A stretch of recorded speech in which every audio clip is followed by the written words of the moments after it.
എല്ലാവർക്കും കൊട്ടാരക്കര ആശ്രയ FM 90യുടെ സ്വാതന്ത്ര്യദിന ആശംസകൾ.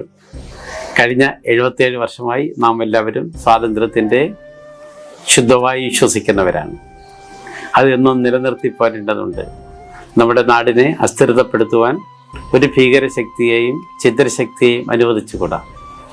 നമ്മുടെ നാടിനെ കാത്തുപരിപാലിക്കുവാൻ നാം ഓരോരുത്തരും ബാധ്യസ്ഥരാണ്, പ്രതിജ്ഞാബദ്ധരാണ്. നമുക്ക് ലഭിച്ച രാഷ്ട്രീയ സ്വാതന്ത്ര്യം അതോടൊപ്പം തന്നെ സാമ്പത്തിക സമത്വം കൂടി കൈവരിക്കുമ്പോഴാണ് സ്വാതന്ത്ര്യം പൂർണ്ണതയിലെത്തിച്ചേരുന്നത്. ഉള്ളവനും ഇല്ലാത്തവനും തമ്മിലുള്ള അകലം നമുക്ക് കുറയ്ക്കാൻ സാധിക്കണം. പട്ടിണി കിടക്കുന്നവർ നമ്മുടെ രാജ്യത്തില്ലാതാകും. ഓരോ പൗരനുമുള്ള അവകാശങ്ങളെക്കുറിച്ച് എപ്പോഴും ബോധവാന്മാരാണ്. എന്നാൽ നമ്മുടെ കടമകൾ കൂടി നിറവേറ്റാൻ നമ്മൾ എപ്പോൾ തയ്യാറാകുന്നുവോ അപ്പോൾ തന്നെ നമ്മുടെ നാടിന് വികസനവും ത്വരിതപ്പെടും.